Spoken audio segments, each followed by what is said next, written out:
안녕하십니까. 아나운서 김혜진입니다. 자, 2024년을 맞아서 또 많은 변화가 예상되는 인천시.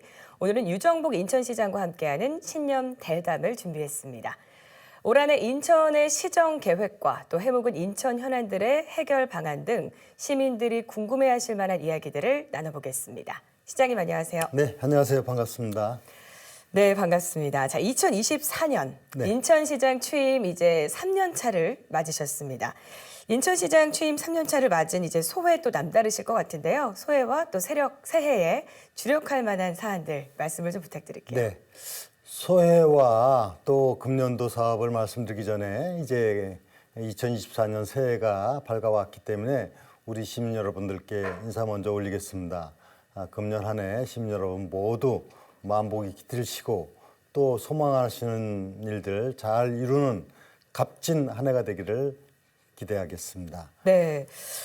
지난해 7일에 이제 우리 한국갤럽에서 발표를 했습니다. 그 시도시장 직무수행 평가 결과를 발표했는데요. 굉장히 좋은 평가를 또 받으셨어요. 네, 뭐 평가를 잘 받았다는 것은 기분 좋은 일이긴 합니다. 그러나 일을 하면서 평가에 너무 연연하거나 일희일비할 일은 아니라고 봅니다. 다만 인천시가 갖고 있는 여건, 환경으로 볼 때 시장 재임 중에 직무평가에서 50% 이상을 받기가 어렵습니다. 역대 시장 평가에서 50% 넘는 게 처음이었습니다. 어쨌든 간에 역대 시장 중에서 처음으로 50%를 넘는 평가를 해준 시민 여러분들께 감사드리고 그것은 그만큼 저에게 거는 기대와 바람 그리고 우리 시민들을 위해서 더 일해달라는 그런 여망이 있는 것으로 생각돼서 더욱더 책임감이 무겁습니다. 네. 그래서 이제 올해는 좀 인천시 주력할 만한 어떤 사안들도 좀 있을 것 같아요. 어떤 것을 좀 중점으로 두시고 네, 계신가요? 금년도 이제 해야 될 사업은 지금 민선 8기가 들어서서 이루어진 일들의 연장선상에서 아마 금년 사업이 추진돼야 될 겁니다. 우리가 목표로 했던 부분들이 크게 차질이 없었다. 예를 들면은 제동 포청 유치로 글로벌 도시로 발전하기 위한 전략을 이미 현실이 되었고 또 우리 인천의 효율적인 행정을 하고 시민 중심의 그런 행정을 해 나가기 위한 지방행정 체제 개편 그것도 이제 지난 1월 9일 날 국회에서 법이 통과됨으로 인해서 제물포구 또 영종구 또 서구와 검당구라고 하는 새로운 행정 체제 개편이 이루어지는 그 틀을 바꾸어 놓았고 그 외에도 우리 지역이 안고 있는 아주 중요한 현안들 가령 영종도 주민들에 대한 인천대교, 영종대교 통행료 무료화 문제라든가 또 공항철도가 9호선하고 직결되는 것을 타결을 한 문제를 비롯해서 여러 가지 다양한 현안 사업을 푸는데 주력을 해왔는데 이런 부분들이 그래도 계획했던 바대로 잘 이루어져서 저는 상당히 보람을 느끼면서 또 시민들도 이런 부분에 대해서는 인정을 해주시는 것 같아서 감사드리고요. 금년도는 이 연장선상에서 금년에 이제 GTX-B 노선을 착공시켜야 되고 내년도에 인천발 KTX가 개통되기 위한 금년도 사업이 차질 없이 진행돼야 되고 그 외에 많은 현안 사업들이 이루어지는데 특히 이제 경인고속도로가 지하화되고 경인전철을 지하화하는 부분을 본격적으로 추진하는 등 이런 지역의 인프라 구축 문제 그리고 경제, 산업, 문화 뭐 다방면에 걸쳐서 우리가 해야 될 일은 또 역시 산적합니다. 저는 이런 문제들을 우리 300만 시민과 함께 또 700만 재해동포와 함께 차질 없이 추진해서 시민이 행복한 세계 초일류 도시 10대 도시를 향해서 인천이 앞으로도 가열차게 노력해 나가겠다 하는 말씀을 드립니다. 최근에 이제 그 국가적으로 저출생 문제가 굉장히 이제 심각한 화두로 좀 대두가 되고 있습니다. 이 정부를 비롯해서 각 지자체들도 정말 다양한 정책들을 내놓고 있는데 최근에 인천시에서 그 전국 최초로 1억 플러스 아이드림이라는 우리 저출생 정책을 발표했잖아요. 그래서 또 많은 또 화제가 되기도 했었는데 이 정책이 나오게 된 계기도 또 궁금합니다. 우리가 출산율로 그동안을 많이 표기했던 걸 우선 출생으로 바꿔서 개념을 정리했습니다. 네. 출산은 산모가 아이를 낳는 산모 중심적 개념이라면 네. 출생은 개인이고 사회적 개념으로 그것이 바람직합니다. 그래서 이 저출생 대책을 발표할 때 지금의 통상적인 방법이 아닌 보다 더 국민들이, 시민들이 체감할 수 있는 정책이 필요합니다. 네. 지금도 사실 정부와 지방정부가 함께 지원을 하는 금액이 많이 있습니다. 네. 예를 들면 태어나서부터 7세 이르기까지 모두 7,200만 원을 지원을 받고 있습니다. 네. 그런데 사실 잘 모르는 경우가 많습니다. 그렇죠. 그래서 인천시에서는 거기에 더해서 산모에 대한 교통비 지원부터 시작해서 즉 태아부터 해서 18세 이르기까지 성장 전 단계에 걸쳐 지원하는 1억 지원 그 프로그램을 설계를 해가지고 발표를 한 겁니다. 네. 이렇게 되니까 태어나서부터 첫 세상에 태어난 첫 만남 지원금부터 해서 부모 급여, 아동 수당 그리고 8세부터 18세까지에 이르는 월 15만 원 지원 등 해가지고 1억을 이제 지원받게 되는데 네네. 이렇게 되니까 체감 지수도 다르고 또 실질적인 필요한 지원 체계로 전환이 된 겁니다. 그래서 그렇죠. 이것을 1억 플러스 아이 드림으로 해서 굉장히 화제가 되고 있고 또 인천으로 이사 가자는 얘기들이 많이 나올 정도의 네. 이런 정책적인 효과를 거두고 있는데 출생 정책의 국가적 대전환이 필요하다. 즉 이 문제를 다루기 위한 대통령실에 출생과 관련한 수석 제도를 두고 총리실의 출생정책처 부서를 두고 지금 각 부처에서 산발적으로 백화점식으로 나열식으로 주는 보조금 제도를 통합보조금 체제로 해가지고 효율적이고 체감질 수 있게 해야 된다. 네. 그리고 출생교부금 제도도 신설하고 또 무엇보다도 앞으로 결혼을 하고 주택을 마련하는 데 문제가 없도록 주택 국가 책임제를 실시해야 된다. 네네. 이런 부분. 그리고 이제 이런 출생률로만 지금의 문제를 해결하는 데는 한계가 있기 때문에 해외의 우수한 자원들이 한국에 들어올 수 있도록 하는 제도, 또 우리 재외동포들이 역이민 한국에 들어올 수 있도록 하는 제도, 이런 다양한 정책을 통해 갖고 국가가 출생 정책의 획기적 전환을 통해서 네. 우리의 미래를 위기에서 그렇죠. 벗어나고 오히려 더 발전적인 상황으로 만들어갈 수 있다. 이것이 이제 저희 기본적인 생각이고 또 이것을 인천시가 주도한다는 데서 보람을 느끼고 있습니다. 네, 그렇습니다. 또 최근에 이제 국회 본회의에서 인천형 행정체제 개편 관련된 법이 조금 전에 말씀하셨지만 통과가 됐습니다. 그 31년 만에 이제 행정체제가 개편이 되는 거잖아요. 그 인천에 좀 많은 변화들이 또 예상이 되고 있는데 그 7월부터 시행이 되죠. 2026년. 2026년. 네. 네.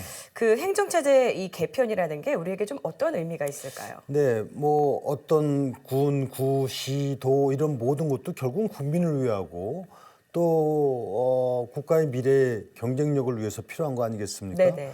그런 차원에서 지금 1995년도에 네. 행정체제가 개편 이후에 지금 그대로 유지되고 있는 현실은 이 현 상황은 현실을 반영하지 못하고 있는 겁니다. 예를 네. 들면은 지금 동구의 경우는 인구가 6만입니다. 어. 서구의 아라동 동인구가 6만입니다. 네. 그리고 이 중구도 영종을 빼면 4만 3천. 그래서 이걸 합리적으로 지금은 재물폭으로 다시 통합을 해서 그 시너지 효과를 극대화시켜 나가는 부분이 필요하고 네. 영종은 분구시키고 또 서구에서 인구가 급증하고 있는 검단을 분구시키는 네. 합리적인 행정 체제로 개편을 하는 겁니다. 네. 그러면 행정의 효율성도 증대되고 시민 편의도 물론 증가가 되고 또 무엇보다도 인천의 미래 경쟁력을 갖추어 나갈 수 있도록 하는 체제로 바뀐 겁니다. 이 중요한 의미가 과거에는 중앙정부 국가가 중심돼서 행정체제 개편을 했다면 이것은 순수하게 우리 인천시가 주도한 그렇죠. 즉 지방정부 주도형 행정체제 개편이라는 부분에서 이거는 굉장히 큰 의미가 있고 2026년 7월 2일 새롭게 탄생하는 재물포구, 영종구, 또 검단구 이런 그 새로운 행정체제에서 우리 시민들의 삶의 질은 훨씬 더 나아질 것이다 하는 네. 것을 말씀을 드립니다. 네, 정말 이 성공적인 행정체제 개편 기대를 좀 해보도록 하겠습니다. 그 시민이 행복한 초일류 도시 인천을 위해서 민생경제 활성화 대책도 또 필요할 것 같아요. 맞습니다. 지금 이제 여러 가지 거대 프로젝트 비전을 설정하는 것도 중요하지만 이 생활 속에서 뭔가 삶의 의미라든가 행복을 찾아 나가는 것이 중요하기 때문에 네. 지난해 민생특별위원회를 가동을 시켜서 지금 하고 있는데요. 시민들의 행복 체감 지수를 높인다고 제가 말씀을 드렸다시피 네. 지금 가장 이 부분에서 중점을 둬야 될 그런 그 현장의 이야기들, 즉 이건 서민들의 경제 정책 그리고 복지 정책 이런 부분에 주력을 해나갈 거고요. 네. 금년도에 이 부분은 아주 차근차근 정책 발표를 해나갈 겁니다. 네, 그렇군요. 지금 이제 인천 시민들의 수건 중에 하나가 이제 교통망 확충이라는 것에 또 관심이 많습니다. 그 GTX 우리 B 노선 그리고 GTX D Y자 노선 또 인천발 KTX 등등 광역 철도망 사업들도 준비되고 있잖아요. 뭐 네. 개통 전망이라든지 앞으로 계획 이런 것도 좀 궁금합니다. 특히 GTX D 노선이 조만간에 이제 발표가 될 겁니다. 네. 긍정적으로 지금 전망을 하고 있습니다. 그렇게 되면 이 서북권 일원에 대한 또 혁신적인 교통체계가 일어나게 되고 그렇죠. 무엇보다도 제가 민선 6기 때 1호 공약으로 추진해왔던 인천발 KTX는 내년 상반기에 개통이 됩니다. 네. 그래서 인천에서 KTX를 타고 전국 주요 도시를 1시간 내지 2시간대에 가는 이런 시대가 오는 부분이 있습니다. 네. 그 외에도 지금 경인고속도로 일반화 사업이 추진되면서 앞으로 지하화하고 또 이거는 조금 시간은 걸립니다만 경인전철 지하화를 통한 지상부가 이제 시민들의 편의 공간으로 돌아오고 이런 이제 굵직굵직한 교통 인프라 구축 사업 이외에도 지금 지역 간의 연결 문제라든가 네. 보다도 장기적으로 보면 도시철도 3호선 문제라든가 또 서구의 경우 지금 검단 연결이라든가 5호선이라든가 이런 부분들이 차질 없이 진행될 수 있도록 금년에 또 뭐 정책에 우선순위를 두고 주력을 해나갈 겁니다. 네. 자, 그리고 또 이제 우리 하나의 수건 사업 중에 하나인데요. 그 수도권 매립지 사용 종로에 대한 그 문제죠. 올해는 좀 이제 속 시원한 해법이 나올지 또 기대가 되는데 수도권 매립지 사용 종료 공약 실천을 위해서 또 대체 매립지 공모라든지 뭐 이제 준비 상황 좀 어떻게 이루어지고 계시는지. 참 아쉬움이 있었던 부분은 제가 민선 6기 때 인천시, 서울시, 경기도, 환경부 4자 협의체를 구성해서 사실상 대체 매립지를 만들고 이런 쭉 일련의 과정을 추진해 왔는데 네. 유감스럽게도 민선 7기에 이것이 사실상의 와해가 됐었습니다. 네. 4자 협의체가 제대로 가동이 되지 않고 다시 민선 8기가 돼서 이 4자 협의체가 재가동이 됐습니다. 네. 재가동이 되고 우선은 대체 매립지 공모 사업을 조만간에 추진을 하면서 정상적인 절차가 되도록 하고 네. 이것은 또 이제 다른 뭐 서울이나 경기도와 같은 다른 지방 정부가 있고 또 네. 정부가 있기 때문에 앞으로 잘 준비해서 차질 없이 이 사업이 마무리될 수 있도록 하겠습니다. 네.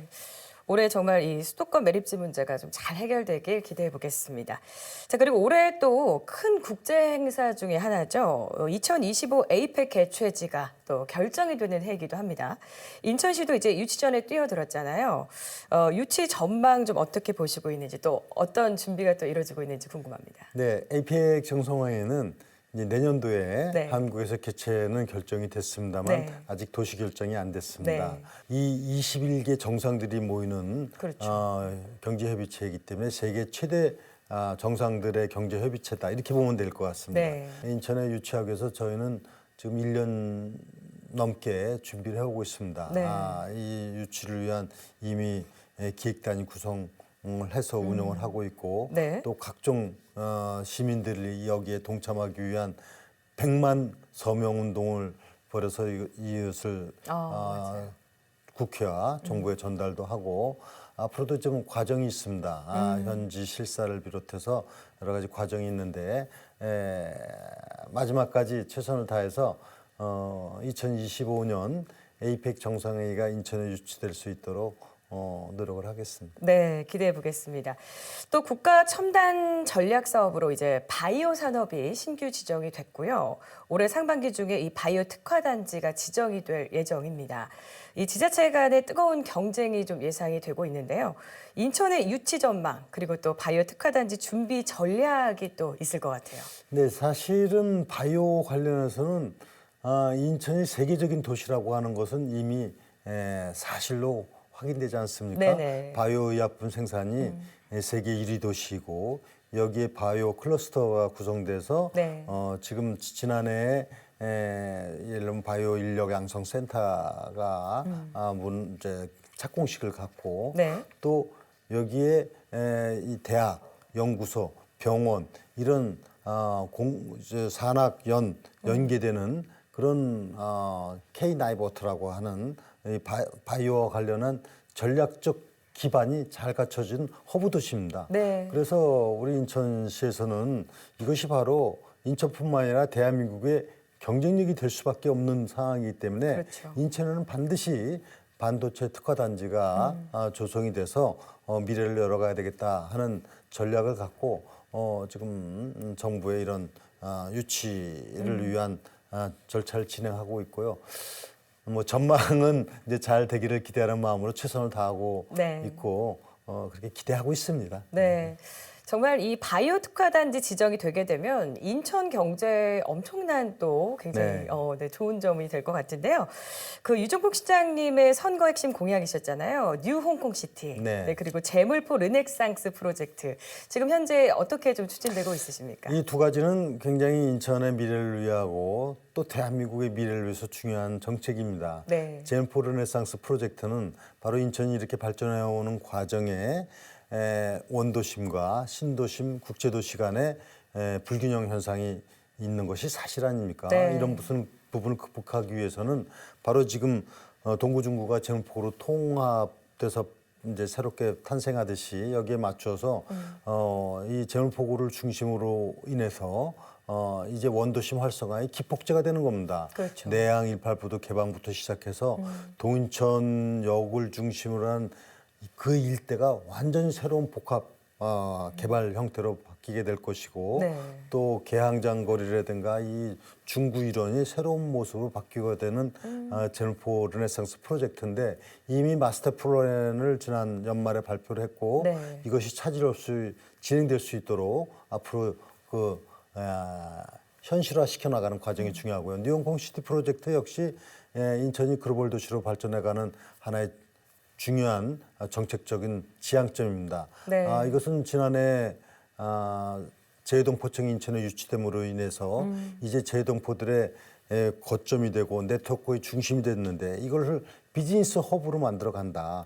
이런 전략하에서 영종을 중심으로 강화 이르기까지 도서 그리고 송도나 청라와 같은 지역과 연계해서 네. 인천을 세계 10대 도시로 키워나가는 전략입니다. 네. 조만간에 이제 마스터 플랜을 공개를 하겠습니다. 그래서 제물포 르네상스 프로젝트와 뉴홍콩 시티 프로젝트는 바로 인천의 미래를 새롭게 만들어가는 중요한 전략적 프로젝트다 이렇게 말씀을 드리겠습니다. 네, 정말 2024년 더욱 기대가 되는 것 같습니다. 인천시에서 추진하는 다양한 사업 계획 또 현안에 대해서 좀 들어봤는데요. 자, 시장님 마지막으로 우리 시민분들께 좀 전하고 싶은 말씀 해주시죠. 네, 우리 인천시가 대한민국을 대표하는 도시로 지금 발전하고 있는 것은 사실입니다. 대도시 중에서 인구가 늘어나는 유일한 도시입니다. 그리고 지난해에는 이제 대한민국 제2의 경제 도시가 됐습니다.